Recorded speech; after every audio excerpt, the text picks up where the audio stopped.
This week on Myth, we're riding back to the court of the legendary King Arthur for the next part of his story. You'll learn that rules are meaningless to the rich, that magic swords are awesome, and that Merlin always has the next plot hook. Then, in Gods and Monsters, Mr. Vinegar is going to learn a lesson in financial security.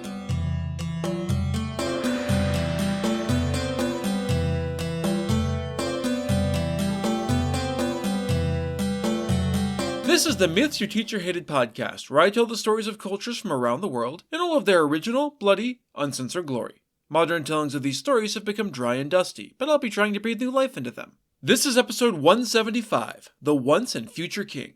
As always, this episode is not safe for work. It's time to head back to merry old England to catch up with the young King Arthur, who has drawn the sword from the stone, many times in fact, and finally been crowned king as is his birthright. This story picks up where episode 160 left off. As always, we'll be using Thomas Malory's La Morte d'Arthur as the primary source for this tale, supplemented by the French Vulgate, also known as the Lancelot Grail Cycle, which was likely written by multiple authors.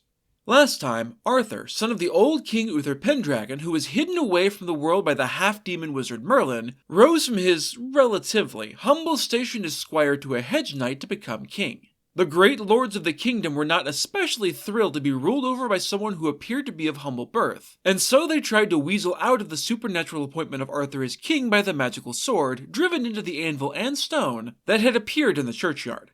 Magic is not so easily sidestepped, however, and none of them could budge the sword so much as an inch, even though Arthur was able to draw it forth and return it time and time again.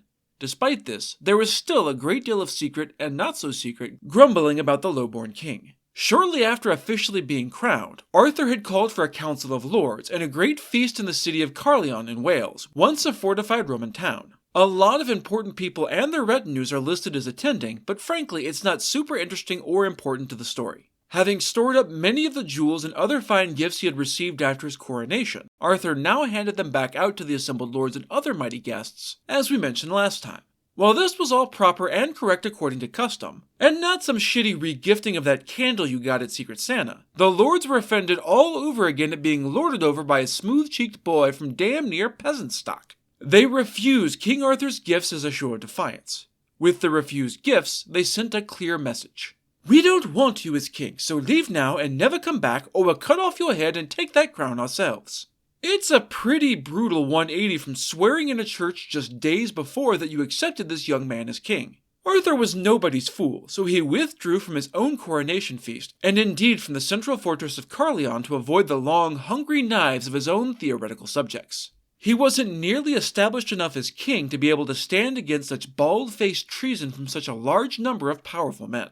For 2 weeks, the assembled lords feasted while the king that said feast was being held in honor of hid away in the surrounding city. The barons and mighty lords were pleased with themselves at pulling off what appeared to be a successful usurpation, and so none of them drew steel on another to sort out which of them would take the throne next. There's no telling how long this merry stalemate would have continued for if that old schemer Merlin hadn't rolled into town. The cagey but well-respected wizard had been largely absent from public life since the death of King Uther a decade and a half ago, so his arrival into Caerleon caused quite a stir. Given that Merlin made a great show of his arrival rather than entering in secret as he was totally capable of doing, he clearly intended to be noticed. Also, as intended, word of the wizard's arrival soon reached the ears of the feasting barons, who were thrilled to hear that the strange, wild man was back. They sent word to him to come and speak with them, which he was all too happy to do. He was brought to the great hall that sat beside the River Thames, and they chatted with him about the old days and what he had been up to. Talk soon turned to the new king who had been crowned by the archbishop who, according to their opinion, had done so without their consent or the approval of the common people. Merlin was asked his opinion. All knew the high opinion that the wizard had held the old king in, so they fully expected him to be as incensed by this outrage as they were. Of course, we already know that Merlin knows more than they do about Arthur and his heritage. "Well, since you ask so nicely, gentlemen, in my opinion, this new king is exactly the right person for the job.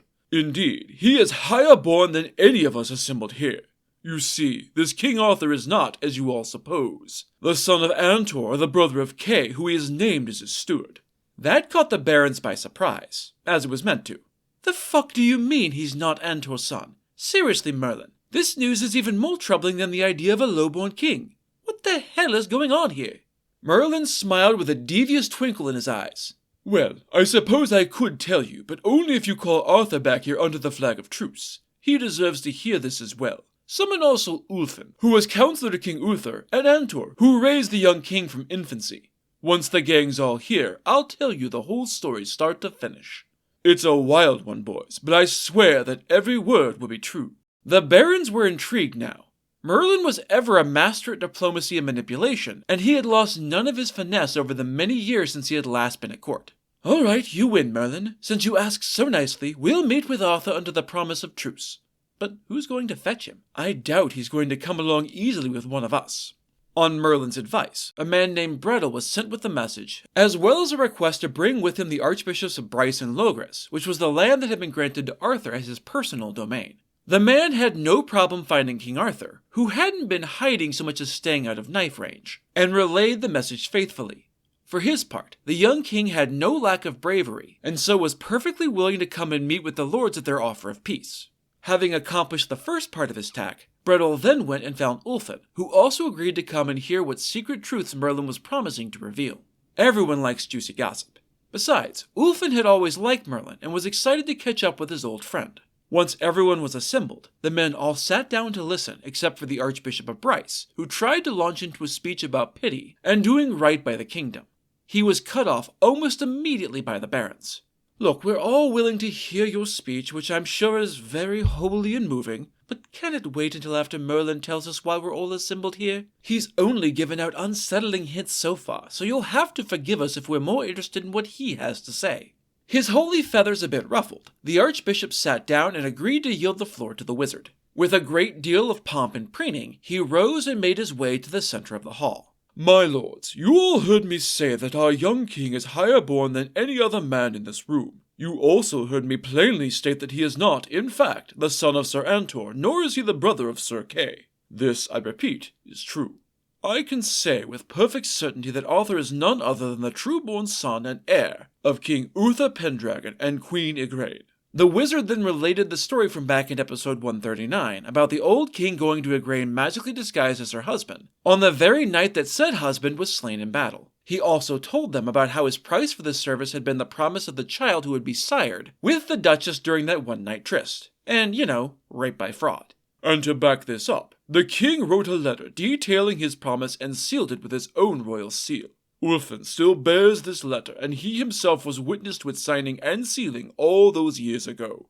King Uther soon married Igraine and spoke with her about the child she was soon obviously pregnant with. She confirmed that the child had indeed been conceived on the very night that her previous husband had died, despite that being impossible. Moved by her honesty and fealty, he loved her all the more for it. Still, he had made a promise, and so he made her swear to turn the child over to the first man she saw on the steps of the great hall as soon as the boy was born. She did not wish to be at odds with her husband, or to have her child be a wedge between them. As you may have already guessed, that man waiting for her was none other than myself.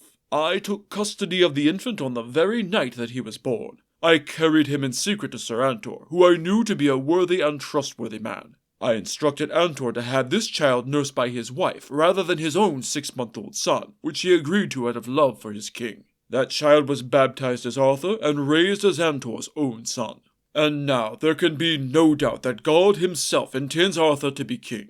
How else can you explain the appearance of the magical sword in the stone, a trial sent to prove the worthiness of Uther's one true heir?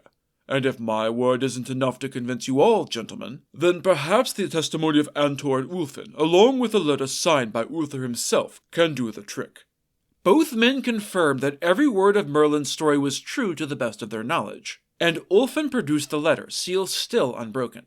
The barons took this document and read it over many times, still struggling to come to terms with all of this shocking new information. It confirmed every word of Merlin's story. Great lords never do much of anything without a gaggle of servants present, and so word of this magical tale soon leaked out to the common folk. All who heard it were moved to side with their new king as the one true ruler of Britain, and they pledged to stand with the clergy who had already sided with Arthur after the whole sword in the stone thing. The barons, on the other hand, were less than convinced. Merlin was known to be a sneaky schemer, so who was to say that this wasn't just some cover, cooked up after the fact? And even if it was true, why, that made Arthur a bastard. Surely they would never allow a boy who wasn't even lawfully conceived to be the king, and hold such a powerful domain as Logres. The archbishop was officially over their shit, and told the lords in no uncertain terms that Arthur was king and would be king, so get the fuck over it already. He said it nicer than that, of course, but that's the gist of things. The clergy and the commoners stood together, united in their common cause to support their new and already beloved king. If the grasping barons were all so opposed to him, then he could only be a good king. Infuriated, the barons walked out en masse, declaring to anyone who would listen that they did not accept Arthur as their king. Any bond between them, if there had ever been one, was now utterly shattered. Each headed out to their own lands, to their own keeps, and to their own armies. One and all, they began preparing for war. Arthur, no fool, did the same, summoning as many loyal soldiers as he could to his banners. In short order, he had amassed 7,000 clerics and commoners to his cause, but very few knights, who were largely of the nobility and tied in one way or another to the great lords. Thus, the few knights that Arthur did have were all poor men, hedged knights who had been granted horses and money by the king himself. These numbered about 350, few of them terribly well trained in the arts of mounted combat, but all willing to die for their sovereign. As prepared as they were ever going to be, they left the keep and prepared to fight for their very lives in a very literal sense. The barons had come as well with their own assembled armies, a vast host which greatly outnumbered the humble ranks of the king's forces. Under the snapping pennants of the barons rode 4,000 knights, and far more well-trained squires, crossbowmen, foot soldiers, and servants. The lords gathered in a war council to discuss the plan. Some wondered aloud whether they could simply storm the castle and be done with it, but others thought that a foolhardy risk. They should lay siege and starve the false king out. If we don't go inside the castle and force the issue, none of those cowards would dare come out here and face us with swords bared. As they argued and blustered, Merlin wandered into their council. My dear lords, what exactly are you trying to do here? Even if you succeed in ruining the king, you'll lose far more than you'll gain in the endeavor. You do remember the whole miracle with the sword and the stone, right? Are you honestly trying to deny that King Arthur has been chosen by God to be the King of England? If you manage to slay him, each and every one of you will be brought to ruin and shame for going against the clear will of God, as you yourselves have witnessed. There was a moment of silence as the barons considered the wizard's words, before they all burst out into mocking laughter. Oh, is God gonna strike us down for killing a false king? Is that the best you got, wizard? I thought you were supposed to be good with words. Merlin endured the abuse silently. As the barons quieted, he shrugged. When judgment comes, remember that I tried to warn you. He went straight back to Arthur and informed him of what had happened. But don't worry, your highness. My warning to the barons was quite serious. I mean to help you hold your throne.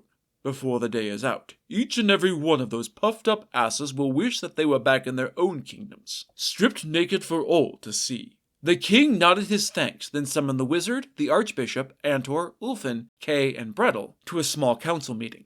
Merlin, I have heard it said that you were a close friend to my father for much of his life. I beseech you to give me the same counsel that you gave him. What should I do about this revolt of the barons? It is clear that they are in the wrong, but it is the common men who will pay the price for their mistakes. I'll have to stand on my own 2 feet as king eventually, but this is basically my first day, so I could use a little hand-holding. I swear that should I survive this with my throne intact, I will do all in my power to be worthy of it. Merlin smiled calmly. You needn't worry about the commoners, for they will be in no danger today. I will help you, and, once the barons are defeated and gone, you will need to keep me as your advisor and heed my words. I'm sure that you have heard of the Knights of the Round Table, which was assembled under your father. True, they have drifted away in the long years since his death, since they saw how faithless and feckless the country was without its king. I have heard word that they are in the land of King Leodagan of Carmelide. He is an old man and a widower, his only child a daughter who will inherit his kingdom when he dies. King Leodagan is fighting a great and terrible war with King Rion of the land of the grasslands and the giants, a place no man dares to dwell for fear of the many strange and terrible things that happen there. King Rion is very powerful, his kingdom wealthy in riches and people. He is skilled at the art of war and a ruthless man besides. His defeated foes have all been slain, but not before he has had their beards ripped from their faces in a great bloody mess. These have been woven into a truly horrible coat that one of his knights holds out for him each time he holds court. Rion has sworn that he will not stop his bloody quest until he has 30 royal beards for his coat, and intends for Leodagan to be his next trophy. Why do I bring this up, seemingly apropos of nothing? Well, his kingdom neighbors your own, and if he loses his head, then you shall surely lose yours soon thereafter. Leodagan wouldn't have kept his lands and his crown this long if not for the valiant efforts of those Knights of the Round Table, who have been leading the war effort on his behalf. My advice to you, my liege, is to go to King Leodagan and pledge yourself in service to him for a time.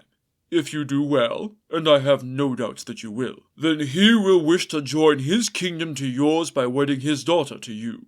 She is beautiful and young to match yourself, my king, but more importantly, she is one of the cleverest women in all the world. You would be hard-pressed to find a better wife to sit beside you. I can already see your objection forming on your lips, but you needn't worry. Your kingdom will be in no danger of falling to the barons while you are gone. I can promise you that they're going to have plenty to keep them too busy to cause any mischief. You will need to make sure that the main castles and fortresses in each of your cities are well provisioned with food and arms before you go. To help keep the common folk on your side, the Archbishop of Bryce will have any who do harm in your kingdom while you are gone excommunicated, including the barons. You're about to see some really weird shit, Arthur. Once I get started, even the bravest of those arrayed against you will be utterly terrified.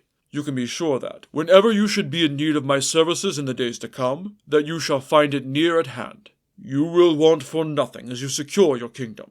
Get everything ready, and then gather at the gates. When I cry, have at them, that's your signal to have the gates opened and lead a charge into the midst of the barons.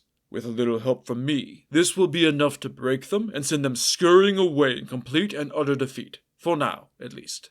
Like I've said, Arthur is no fool. He didn't really understand what Merlin was planning, but he recognized someone who wasn't to be fucked with when he saw them. He was just glad this mad wizard was on his side. I thank you, my friend. And so the meeting was disbanded. As promised, the Archbishop climbed up on the walls and excommunicated all those outside the gates who sought to do harm to the true and lawful king, thus denying them entry to heaven after their death according to Catholic law. While this was going on, King Arthur gathered his small host and made sure everyone was armed and armored, ready for the coming charge. It seemed like suicide to many of those in his ranks, but they were ready to lay down their lives in service to king and country. Merlin gave Arthur a banner with a long dragon, which he affixed to his lance to carry with him. This dragon banner was a wondrous thing made of brass. It seemed to almost be alive, breathing fire from its mouth, its long tail twisting behind it. Despite its great size, it was remarkably, one might almost say magically, light and easy to handle. No one ever knew where he had gotten it from, nor was any ever able to duplicate it.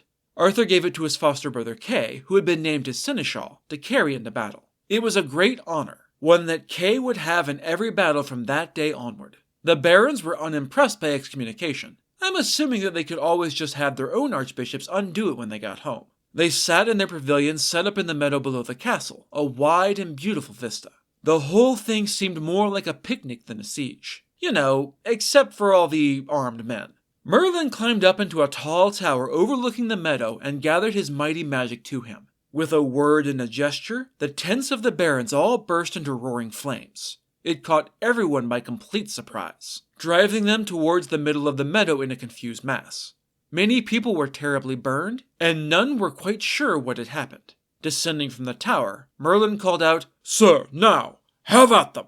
In response to the prepared signal, the gates were thrown wide, and Arthur charged out of the castle at the head of his army. Lances lowered, shields held in place beside, they charged the confused mass of the revolting army. They were a smaller force than that of the assembled barons, but they were still a far larger force than anyone had thought was gathered inside the castle. Coupled with the confusion of the exploding tents, none were prepared to stand up to this unexpected charge. Many were killed before they even realized that they were under attack.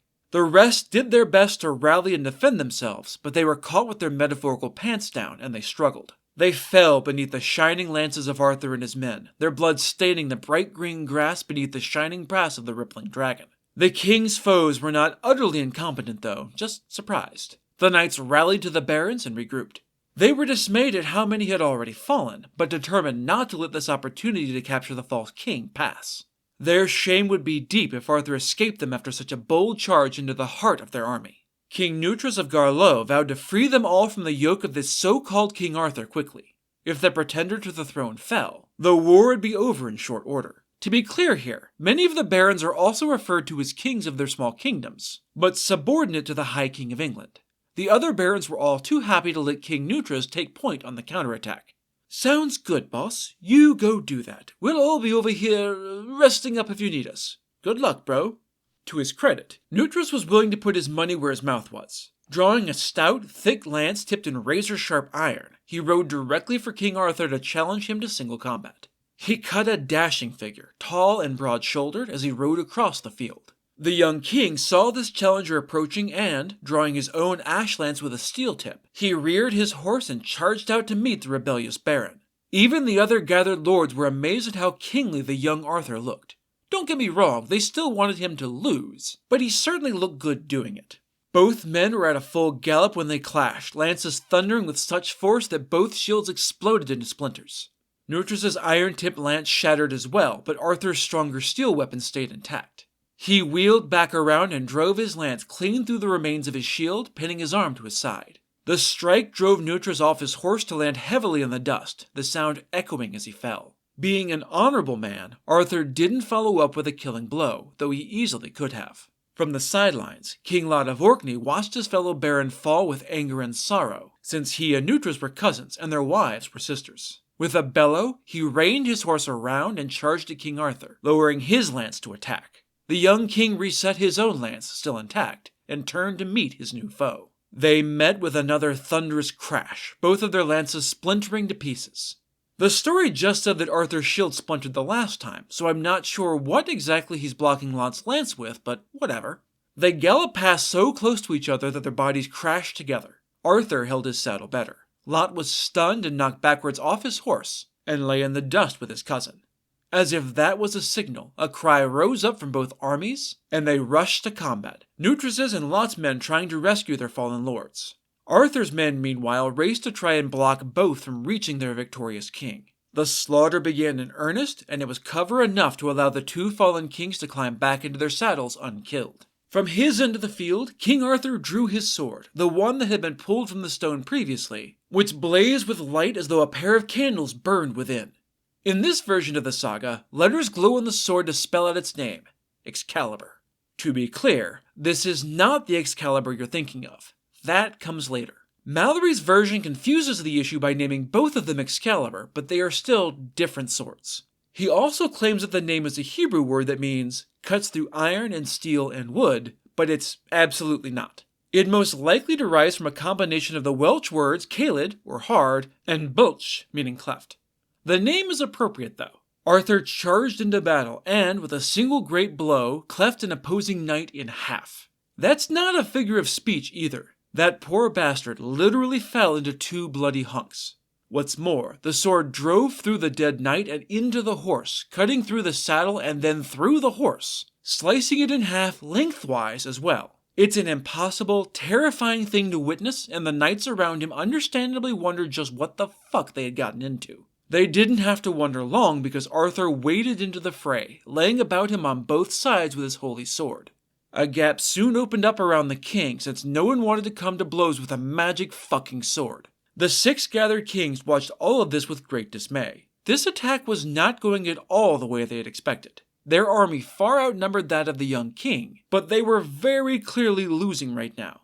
Okay boys, game faces. We need to charge in there and take out that wannabe king now. If we can't drop him before our armies break, we're never going to dethrone him. All 6 barons were in agreement, so they each took up a lance and charged. A tag team like this should have left Arthur a skewered carcass, but maybe Merlin had dropped some magic on his armor because his hauberk was so strong that, according to the tale, not a single link of chainmail broke. Still, the sheer momentum carried them over him, driving him and his horse to the ground in a tangled heap. The would-be usurpers were not nearly as chivalrous as Arthur, so they were all too prepared to slaughter their foe, valorous or not.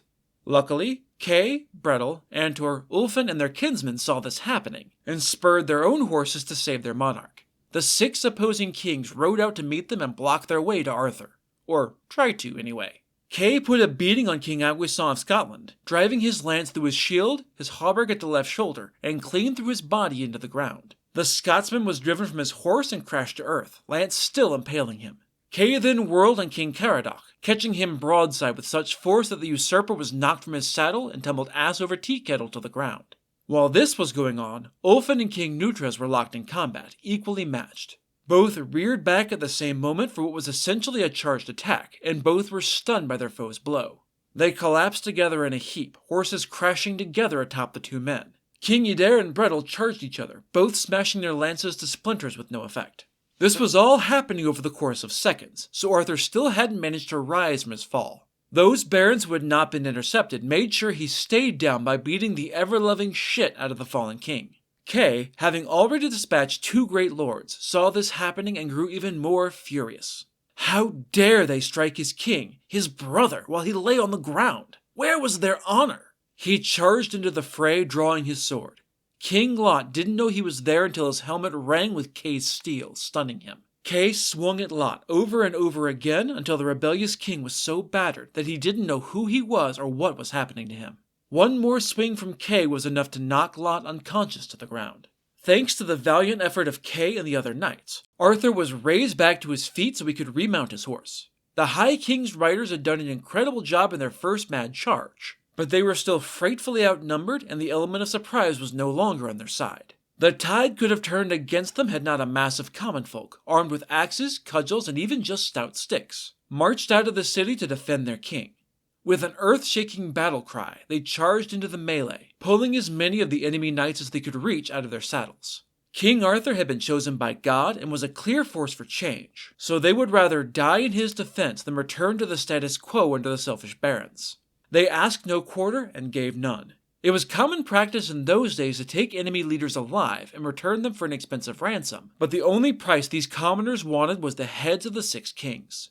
For his part, Arthur was enraged at the unchivalrous treatment he had received from his foes, especially after he had stayed his hand twice that very day. He charged ahead of the rest of his forces and crashed into the enemy army. The chaos of battle brought him to King Ydair. Arthur struck a deadly blow, intending to cave in the man's helmet, but his horse moved unexpectedly, and instead he beheaded Ydair's horse. It was unfortunate, but nevertheless effective, as the dead horse collapsed under his foe, taking the surprised king with it.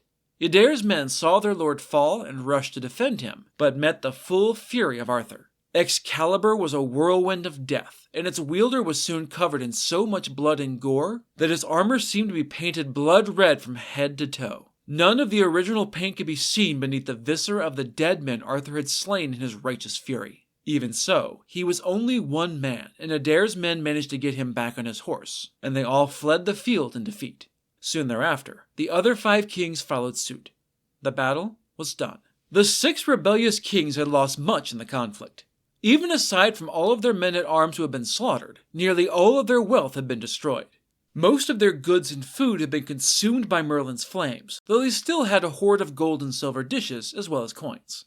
Despite the story initially saying they escaped with no more than 2 pence worth of goods, they're not exactly destitute with that much literal treasure still in their possession. Arthur longed to follow the retreating army and continue to harry it, but Merlin counseled him to let them go.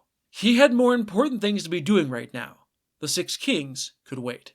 The day is won, but King Arthur still has plenty of problems left to deal with before he can truly claim to be High King of England. But for now, it's time for Gods and Monsters. This is a segment where I get into a little more detail about one of the gods or monsters from this week's pantheon that was not discussed in the main story. This week's hapless husband is Mr. Vinegar. We've covered many tales with my favorite archetype, the trickster, but today we'll be looking at that trope's mirror image, the hapless fool. Once upon a time, Mr. and Mrs. Vinegar lived in a vinegar bottle. As far as I can tell, they're 2 totally normal people living in an inexplicably oversized bottle. There's no way to know if they are named the Vinegars because of where they live, or if they decided to make a home in a very strange place because of their name. The story doesn't care, so I guess I don't either. Anyway, on this particular day, Mr. Vinegar was away on whatever business someone like him gets up to. Mrs. Vinegar, who was a very diligent housewife, was busily tidying up her house and sweeping the glass floor. She got a bit overenthusiastic, and her broomstick thumped into the wall. Either she was sweeping with just a ridiculous amount of force, or she was unlucky enough to hit the bottle just wrong, because it shattered their home. Mrs. Vinegar was lucky enough to escape the collapse of literal jagged shards of glass all around her without a scratch, but it was hard for her to feel very lucky at the moment. Their home was gone. Weeping with grief, she raced away from the disaster to find her husband. "Oh, Mr. Vinegar, we are ruined. I bumped our bottle home with my broom and somehow knocked the whole thing down. Our home is in shattered pieces. What are we going to do?" Mr. Vinegar did his best to comfort his wife. To his credit, he didn't yell or curse or blame her for something that really isn't her fault, all of which we've seen other folklore husbands do for far smaller things. "It's going to be all right. Come, Mrs. Vinegar, let us go and see what can be done." They returned to where their vinegar bottle had stood, and the disaster was every bit as bad as Mrs. Vinegar had said. He looked around in dismay, trying to find something he could salvage.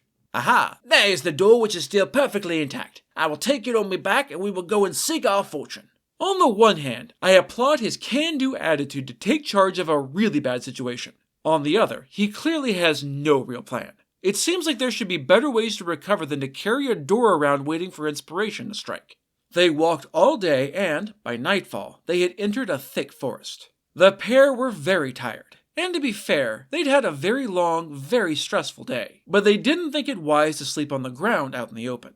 "Mrs. Vinegar, me love, I will climb up into the tree and drag up the door. Once I'm up safely, you follow the way I have gone." It's probably wise to sleep in the tree, but I don't know if they really needed to bring the door up with them. It apparently worked out though, and soon both were snoozing soundly on the door, which had been wedged between branches. Okay, maybe it wasn't such a bad idea after all. In the middle of that night, Mr. Vinegar was awoken suddenly by the sound of quiet voices from below. No honest business would be conducted in the middle of the forest in the dead of night, so he stayed as still and as quiet as he could. Sure enough, the men below were a band of thieves dividing up their ill-gotten booty. They sounded like murderous ruffians, and Mr. Vinegar was terrified that they would notice him and his wife. If they did, the thieves would have no choice but to slay them both to protect their dirty deeds. He trembled and shook with such force that the door slipped out of the branches and fell on the heads of the surprised thieves. They scampered away and didn't return, but Mr. Vinegar was still so terrified that he didn't move until morning. Mrs. Vinegar, blissfully unaware, snoozed soundly the whole time, somehow not noticing the door literally falling out beneath her. When dawn finally broke and the thieves still hadn't returned, Mr. Vinegar finally climbed down to check on the door, which was their only worldly possession after all. As he lifted it up, he saw a glitter of gold beneath it. The shocked man nearly dropped the door again in his startlement, but he kept his grip as he stared. It was a scatter of golden guineas that had been left behind by the thieves when they fled. "Mrs. Vinegar, wake up and get your ass down here. Our fortune is made. Come down and see me, love." Mrs. Vinegar scrambled down to see what her husband was yelling about. When she saw the money, she leapt for joy, dancing with her husband as she laughed and cried. "Oh, you were right, me husband. This money can buy us a very nice life. Here's what you need to do. Take these 40 guineas to the fair at the nearby town and buy a cow. I can make butter and cheese from her milk, and we can live the rest of our lives in comfort from the profits." Mr. Vinegar saw the plain sense in his wife's plan and agreed to do just that. I don't know why they decided to send him off on his own now when they were traveling together before. They still don't have any home for her to stay in, but whatever. Mr. Vinegar goes off to town on his own. He arrived at the fair, walking up and down the stalls to look at the animals for sale. After a bit of wandering, he saw a beautiful red cow. He could tell that it was an excellent milker, perfect in every way. "If I own that cow, I'll be the happiest man alive." Jingling his coins, he offered all 40 guineas for the cow to the owner, who he happened to know. "Okay, Mr. Vinegar, you're a friend, so I'll let that cow go for 40. They shook on it, and the cow was his. He drove it back and forth across the fair to show off his gorgeous new cow. He really should be getting back to his wife with the cow, but he was enjoying showing off way too much. As he wandered, he came across a man playing bagpipes. The children followed this man around, dancing to his music. People kept tossing coins at him. He was clearly making money hand over fist. "What a beautiful instrument! If I owned that, I would be the happiest man alive. My fortune would be made." Dude, you already have the cow. Walk away while you're still ahead. Of course, he doesn't, because that wouldn't be a very interesting story. Mr. Vinegar walked up to the bagpiper. "Friend, you are quite talented, and what a beautiful instrument. You must make a fortune with that thing." The piper smiled, seeing an opportunity. "Of course, friend, I do indeed. Gobs of money. Hand over fist, as it were." Mr. Vinegar stared at it, gold guineas in his eye. "Man, I would love to own that bagpipe." The piper made a show of considering. "Well, I do love this thing, and it do make me a bunch of money, but you seem like a nice fella. Since you're me new friend, I'll let you have them in exchange for that red cow." "Done," said Mr. Vinegar, thrilled with his continuing good fortune. and so the red cow was traded away for the bagpipes. Mr. Vinegar strutted up and down the streets of the village with pride. He tried his best to play a tune with his new bagpipes, but it turns out that it wasn't nearly as easy as it looked. Instead of music, his attempt sounded more like he was strangling a sick cat. No one threw him money. Children did follow in his footsteps, but only to jeer and insult his terrible, terrible playing. This wasn't going on at all the way he'd expected. Mr. Vinegar was having some serious buyer's remorse. Worse, his fingers were starting to freeze from his failed attempts. As he was trudging despondently out of town, he saw a man with a fine pair of thick gloves. They looked incredibly warm and cozy. "Oh, me hands are so very cold, and I'm all around miserable. If only I had those lovely gloves, then I should be the happiest man alive." He headed up to the man in the gloves. "Friend, I couldn't help but admire your fine, beautiful gloves." The man smiled. "Yes, they are very nice, aren't they? It's a cold November day, but my fingers are as warm as can be. Any chance you'd be willing to part with them? Me hands are very cold, and I could really use some gloves. I can offer you these bagpipes in exchange." The man eyed the pipes, which he knew were worth considerably more than his gloves. He could always get another pair. "Deal, my new friend. The gloves for the bagpipes." They shook on it, and the deal was struck. Mr. Vinegar put on the gloves and started for home. His hands were much more comfortable now, and the children were no longer following him around yelling insults. He was perfectly content. It was a long walk back to the forest where Mrs. Vinegar was waiting, and he had been on his feet all day making deals, and he hadn't exactly slept well the night before, so he was exhausted. He soon came across a man walking the other way with a stout walking stick. It was helping him make the journey over the uneven ground much more easily, and Mr. Vinegar was quite jealous. "What I wouldn't give to have that fine walking stick about now. I would be the happiest man alive." Mr. Vinegar walked up to his fellow traveler. "Hey there, friend. That's one hell of a walking stick you've got there." The man smiled, looking down at it. "It is, isn't it? It's been my companion on many a long mile, and it's been quite a good friend. Still, if you've taken a fancy to it, I'd be happy to trade it to you for those lovely gloves you have on." Mr. Vinegar thought about it. The gloves were very nice, but his hands were quite warm now, while his legs were extremely tired. "Deal," he said, and they shook on it. It wasn't too much further until Mr. Vinegar came back to the woods where his wife was waiting. Up until now, everything except the bottle has more or less made sense. Now, there was inexplicably a very talkative parrot waiting in the trees of this English forest in the chill of late fall. No explanation offered.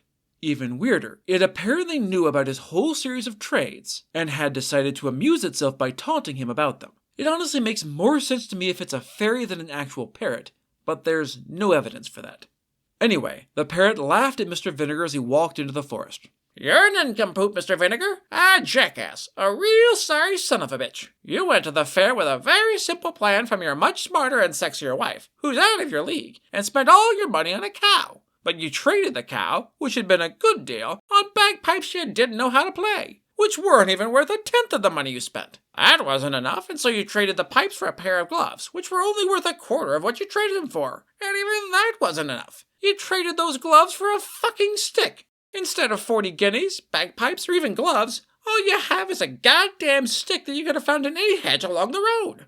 And the bird laughed and laughed at Mr. Vinegar, who hadn't really stopped to think about how bad his series of trades had been. He was furious at himself, and he didn't want to think about that, so he decided to be mad at the parrot instead. "Fuck you, you mouthy bird brain!" And he hurled the stick into the trees where the bird sat.